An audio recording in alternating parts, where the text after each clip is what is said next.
Yo, bismillahirrahmanirrahim. Assalamualaikum warahmatullahi wabarakatuh. Alhamdulillahirrahmanirrahim. Wassalatu ala nabi. Kembali lagi bersama saya Putra Kembar New di channel kita ini.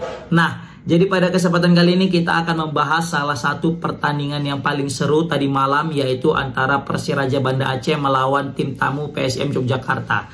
Kita ketahui ini merupakan pertandingan hidup mati bagi Persiraja jika ingin lolos ke Liga 1 musim depan. Sebenarnya mereka ini kalau misalnya seri atau kalah, udahlah wassalam nih Persiraja. Tapi karena mereka berhasil menang, maka peluang untuk lolos ke Liga 1 terbuka lebar. Mengingat PSPS dengan Persiraja poinnya sama, yaitu sama-sama 6. Nah, ini menarik kita lihat guys. Bahkan PSM Yogyakarta juga belum tentu lolos ke Liga 1 jika nih mereka kalah atas Deltras ataupun lagi kehilangan poin ketika menghadapi PSPS Pekanbaru. Ini grup X ini sama serunya kayak grup seberang ya, yang diisi oleh Bayangkara, Persela, Persijap dan PSKC Cimahi. Nah, di sini bisa kita lihat Persiraja ya, ketika di pertandingan kali ini betul-betul terlihat sekali ingin mencari kemenangan guys. Terbukti ada hal yang berbeda dari line up mereka kali ini. Biasanya kiper mereka itu tidak Mario Londok, kan biasanya itu adalah Rafli Mahreja. Tapi kali ini Persiraja Banda Aceh kayaknya ingin melakukan eksperimen, ingin melakukan rotasi ya, karena mungkin mereka menilai di 3 pertandingan terakhir ketika dipegang sama Rafli Mahreja Mister Gawang kayaknya kurang safety gitu. Terakhir mereka memasukkanlah Mario Londok, kiper teranyar mereka yang baru mereka datangkan. Oke, dan terbukti Mario Londok di pertandingan kali ini betul-betul melakukan save krusial. Ya, walaupun di gol pertama itu sebenarnya itu bukan kesalahan Mario Londok ya. Kenapa? Karena di situ udah kemelut guys. Kemelut mau siapa lagi pun kipernya pasti akan gol gitu. Kecuali tadi ada tendangan spekulasi, tendangan-tendangan yang dari jauh, dari tendangan dari dekat pun, tapi misalnya yang tidak terlalu sulit, nah itu kebobolan, nah itu yang mungkin menjadi masalah. Nah, tapi kali ini Mario Londok itu juga sempat melakukan save, tapi ada reflection, kan? Terakhir gol gitu. Tapi nggak masalah, kali ini betul-betul keputusan Persiraja Banda Aceh untuk memainkan Mario Londok itu patut kita apresiasi. Oke, kalau kita lihat dari starting line up seperti biasa, kalau dari lini depan andalannya adalah Derrick Corvée dan Miftahul Hamdi, tapi di sini yang main adalah Ramadan. Ya, kita ketahui biasanya itu Vivi Asrijal yang main, tapi di sini Ramadan. Karena memang kebetulan di pertandingan sebelumnya Vivi Asrijal kurang perform, hanya Ramadan lah ini mungkin bisa kita bilang perform di pertandingan ketika menghadapi PSM Yogyakarta. Kemudian seperti biasa kapten di Uni Andik Firmansyah, di lini tengah ada Matius Henrique dengan Rizky Nasution, dengan Rizky Nasution.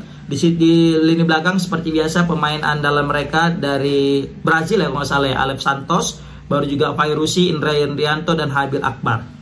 Nah, di sini yang sangat-sangat mencuri perhatian kita adalah Derrick Corvée dan Miftahul Hamdi. Ini memang 2 pemain yang paling konsisten yang dimiliki oleh Persiraja Banda Aceh. Ini pemain yang udah levelnya aku bilang udah level Liga 1. Miftahul Hamdi pemain paling konsisten yang untuk mencetak gol dan mencetak assist.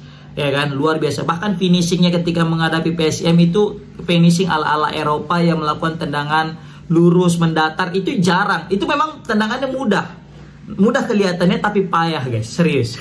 Serius, karena kalau kita nendang pasti boleh terbang ke samping ke apa. Ini untuk menentukan akurasi itu sulit guys. Dan itu ada dari dari si seorang Miftahul Hamdi guys. Kemudian sundulan daripada Derrick Corvée. Akhirnya Derrick Corvée memecah kebuntuan golnya, rekening golnya yang sempat buntu ya di babak 8 besar ini, kan nggak pernah mencetak gol nih Derrick Corvée. Akhirnya di pertandingan kali ini berhasil mencetak gol Derrick Corvée. Ini sangat-sangat luar biasa guys.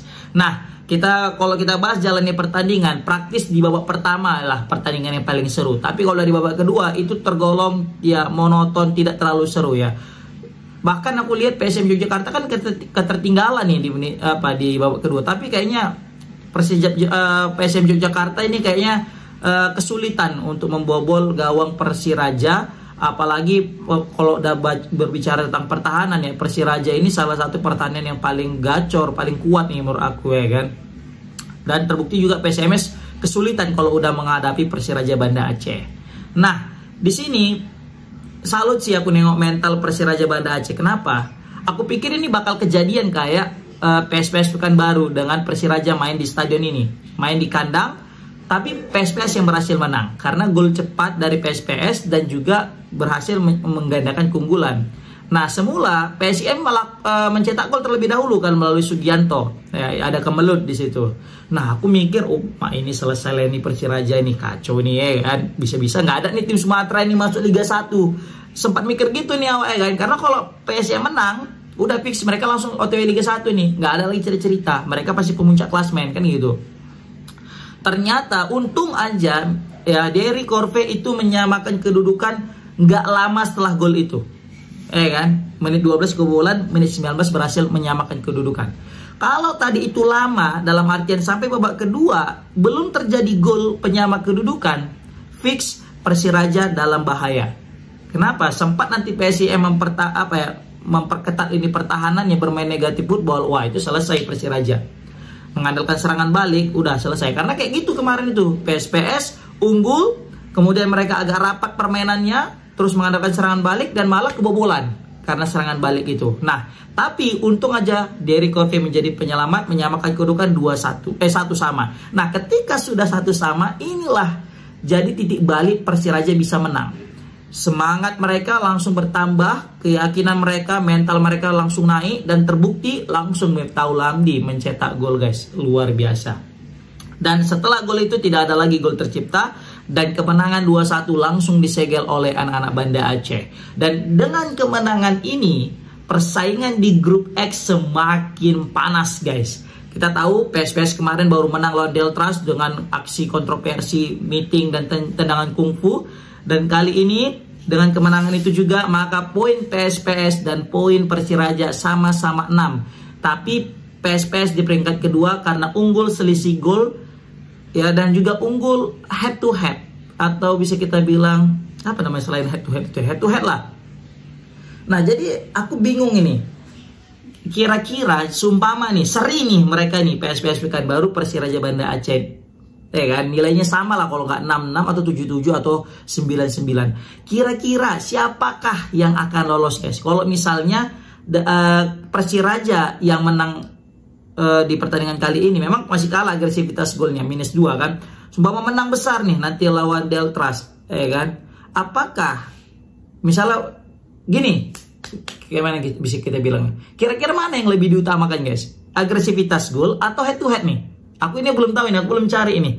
Kan? Kalau di sini ya masih nampak karena masih menang agresivitas golnya PSPS, masih unggul 1 dengan -2 ya jelas PSPS gitu kan. Tapi sumpama nanti Persiraja sama dengan poinnya dengan PSPS Pekanbaru karena seri, terus nanti agresivitas golnya Persiraja lebih bagus daripada PSPS. Nah, kira-kira mana yang dipakai? Apakah selisih gol atau head to head? Nah, komen di kolom komentar guys. Kalau kalian, aku belum cari ini, nanti aku cari lah habis ini, kan?